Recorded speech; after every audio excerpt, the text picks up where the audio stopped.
Chers amis, nous étions restés sur la question suivante. Soit le cas où j'ai un gâteau. J'ai un gâteau sur lequel il est écrit par exemple bon anniversaire. Et je sais très bien que pendant Shabbat, comme on avait dit au cours précédent, pour beaucoup de décisionnaires, c'est interdit de couper le gâteau en tranches. Si je sais qu'en coupant le gâteau en tranches, je vais couper des lettres en plein milieu. Et donc je me dis quel problème? Vendredi, on fait ce qu'on veut, c'est pas encore Shabbat. Vendredi, je vais couper le gâteau. Je vais pré-découper le gâteau si vous préférez. C'est-à-dire que les lettres, je vais déjà les découper avant Shabbat. Comme ça, pendant Shabbat, j'aurai plus qu'à me servir du gâteau. Est-ce que ça sera complètement autorisé ou pas? Pour lui, tu pourrais dire quel est le problème? Les lettres, je les ai déjà pré-découpées avant Shabbat. Là, je fais que me servir d'une part de gâteau.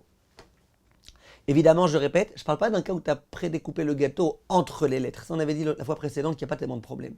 Le problème, c'est la lettre elle-même. Tu as un B, tu as coupé le B en deux. Est-ce qu'on peut autoriser ça ou pas? Alors, évidemment, la question, ça ne va pas être sur ce que j'ai fait vendredi. Vendredi, je fais ce que je veux, c'est pas encore Shabbat. La question, c'est Shabbat, quand je viens me servir de cette part de gâteau, est-ce que c'est permis? Est-ce que ça ne s'appelle pas par hasard que j'efface? Puis il y a les décisionnaires, et ils disent qu'a priori, ça ressemble exactement au cas d'un livre sur la tranche de du livre, j'avais écrit mon nom, mon prénom. Que quoi? Que quand j'ouvre, eh ben j'efface. J'efface parce que maintenant, il n'y a plus écrit mon nom en entier. Quand je referme, eh ben je réécris. Vous vous rappelez cette question-là? Le Rama, qu'est-ce qu'il avait dit? Le Rama, il avait dit qu'il autorise ça. Pourquoi il autorisait? Plusieurs raisons. L'une des raisons, c'était de dire tu ne fais qu'écarter et que rapprocher. Ça, il avait dit le Rav. Tu ne fais qu'écarter et que rapprocher. C'est pas que tu écris quelque chose de nouveau. C'est pas que tu prends de l'encre et que tu crées une nouvelle lettre. Tu ne fais qu'effacer. Tu ne fais qu'écarter des choses déjà écrites. A priori, dans le gâteau, c'est pareil. Tu ne fais qu'écarter des choses déjà écrites. Dans ce cas-là, ça veut dire pourquoi j'aimerais peut-être autoriser. Parce que je pourrais dire, j'ai rien effacé. C'était déjà effacé avant. Moi, j'ai juste écarté. Donc ça serait éventuellement une raison d'autoriser. Dans ce cas précis. Maintenant, viennent les décisionnaires et ils disent, écoute, c'est vrai que c'est un peu plus simple d'autoriser dans ce cas-là que dans le cas où tu viens couper toi-même. Mais malgré tout, n'oubliez pas que même dans le cas du livre, pas tous les poskim étaient d'accord.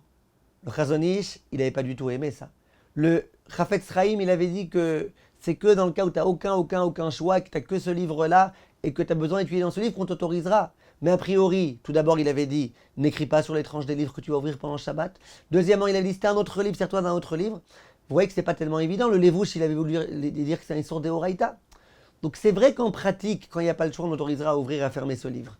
Mais là, c'est un petit peu différent. Pourquoi c'est un peu non, mais a priori, on ne préfère pas. Donc dans le cas du gâteau, pareil. On préfère ne pas avoir affaire à cette chose-là. Et donc, on préfère faire, comme on avait dit les fois précédentes, le mieux, c'est quoi? C'est de couper le gâteau pendant Shabbat, si tu veux, entre les lettres. Et là, il n'y a aucun problème. Si tu as plusieurs dessins, entre les dessins, tu coupes. Maintenant, si jamais tu as déjà pré-coupé avant Shabbat, c'est sûr que malgré tout, on pourra autoriser. De la même façon que le Chafetz Chaim m'a autorisé au livre, quand j'ai pas le choix, je veux me servir de ce livre-là. Là aussi, si tu as déjà précoupé avant Shabbat, tu ne savais pas que c'était malgré tout un petit peu un problème, et que Shabbat tu vas te servir du gâteau, et bien tu auras le droit de le faire, et c'est sûr que ce sera plus simple que quand toi-même tu coupes le gâteau entre les lettres. En dehors de ça, je pense qu'ici, c'est encore plus un problème malgré tout que le cas du livre. Pourquoi? Souvenez-vous de ce qu'on avait dit. Le Rama lui-même, il avait dit que dans le livre, pourquoi ça ne le dérange pas tellement d'ouvrir et de fermer? Il avait dit parce que au moment où je vais ouvrir le livre, je ne vais pas effacer définitivement. Je vais effacer pour après refermer. Et il avait dit, par contre, dans le cas où tu manges, par exemple, un gâteau, bien que tu ne fais que séparer des choses déjà existantes, mais finalement, tu les détruis complètement. L'a priori, c'est un petit peu pareil. Même si tu dis que le gâteau était déjà prédécoupé, au moment où tu retires la tranche, tu retires pour après manger. Donc je suis même pas sûr qu'on puisse se reposer tellement sur ce Chafetz Chaim là, sur ce Rama là qui avait dit qu'on peut ouvrir et fermer le livre pour autoriser. J'ai vu beaucoup de décisionnaires qui veulent le dire ça. Que d'après le Rama qui autorise d'ouvrir et de fermer, là il autorisera le gâteau qui est prédécoupé. Mais j'ai du mal à accepter ça.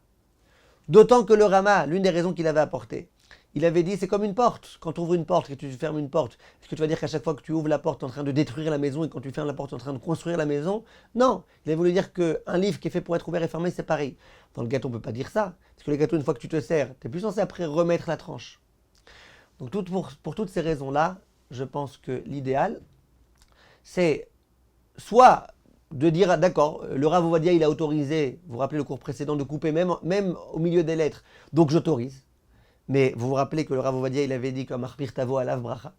Soit de dire, j'ai envie d'être Mahmir, ou alors je suis Ashkenaz, je fais comme le Chafetz Chaim.